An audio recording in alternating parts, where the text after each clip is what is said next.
Hello, I'm Jonah Brenneman, and welcome back to People and Perspectives. Today I'm joined by Christopher Harvalis, a teacher and vice principal at Hauser Junior High. Thank you for joining us. Thanks for having me, Jonah.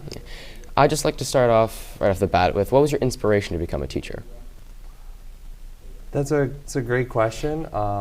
I think just throughout my life, just had different jobs and opportunities to work with young kids, right? I was always an athlete, so there was always those camps that you would run when you were in high school and you would work with kids, and I taught some swim lessons, so just had that experience of working with kids and seeing how much it meant to them to have someone impacting their lives. Always just kind of stuck with me. So once I went to college, it was one of those things where it was just kind of staring you right in the face, right, of just what you should be and how you should spend the rest of your life. Just there's no greater mission than helping young kids grow and learn and become successful. Yeah. Where did you go to college? I went to Loyola University, Chicago. Oh.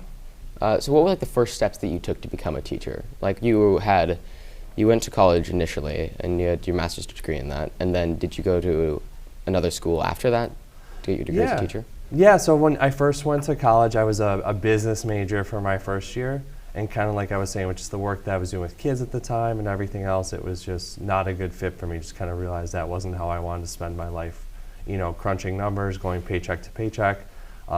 I really wanted to be hands-on working with kids and helping them learn and grow as people. So after that, I had a meeting with my guidance counselor at the school and switched to education as a major. And then, you go through certain clinicals where you go into schools and you're there for a couple weeks at a time. You're working with kids, so you kind of run like small math groups, small reading groups. And then after that, you do your student teaching. And then as you graduate, you can become a teacher. And then once I was a teacher, I went back to school to Concordia University, Chicago, in River Forest, and got my master's in educational leadership. So that's kind of what you do if you want to become, an assistant principal, a principal, dean of students, so that sort of thing. So that was my path. Where was your first teaching job? My very first job out of college was working at Hauser. So I was a permanent substitute at Hauser. So that meant I went to work every day, didn't know what I was going to do. If someone was absent, I would cover their class for them. Or if there wasn't a teacher who was absent, I would just kind of fill in the gaps. I would make copies. I would help out wherever I could, right? Whether it was in a math classroom, a reading classroom.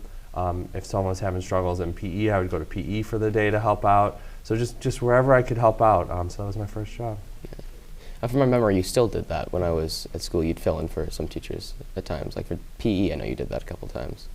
Yeah, so there's still internal substitution. So if teachers are out and we can't find a substitute, teachers are asked to cover different classes and they get paid to do that. But yeah, you're right. I would always I never shied away from that. That kind of stuck with me. Whether it was whatever subject it was, if you had a chance to work with kids, it was something I was interested in. So. When did you first get a permanent teaching role, like as an official teacher for a class? Yeah, so that was the year after that. So I must have made a good impression on someone, because after that year, I was able to. There was a 5th grade teaching position at Ames, which is in the same school district. Yeah. So I was offered that position after a pretty brief interview, and got to do that. So how long did you spend at Ames? I believe at Ames I was there for 5 years. So I spent 5 years teaching 5th grade at Ames. And then you moved back to Hauser? And then there was a 6th grade math position available at Hauser, so I jumped at that and was excited to do that. And you were in that position for how long? Because I remember you in that position. Yeah. So I think I was in that position for 5 or 6 years, maybe.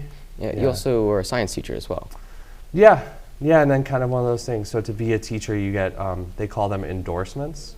So you can be endorsing a certain amount of graduate or collegiate coursework to be endorsed in an area, and then you need to pass what's called like a basic proficiency test. So you have a test, that says you're qualified to teach math, science, whatever it is. So I had mine with math and science. So that was extremely helpful. So if you're always balancing classes with Hauser, with the caseload, there's always somewhere between 8 and 9 individual sections per grade level. So to have that flexibility of sometimes I could teach math, sometimes I could teach science, was a big help in a school like Hauser. And you recently got vice principal. So that was the fall of 2020 was my first year. Yeah. So this is the middle of my 3rd year. So what do you do as a vice principal?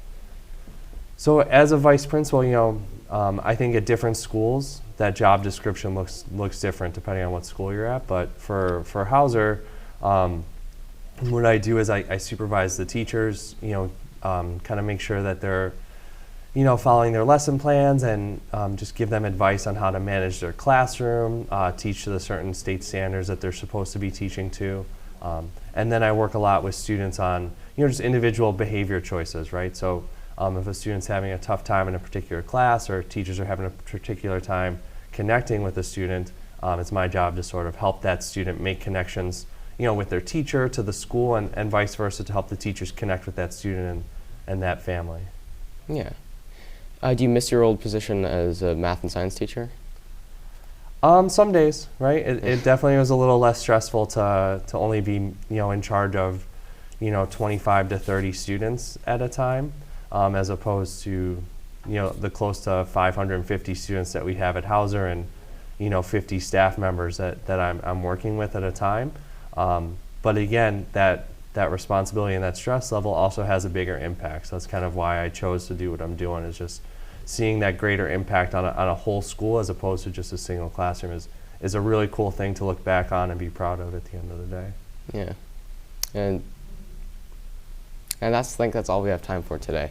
Thank you so much for joining us, Mr. Harvalis. Thanks for having me, Jonah. Appreciate it. I'm Jonah Brenneman, and that was People and Perspectives.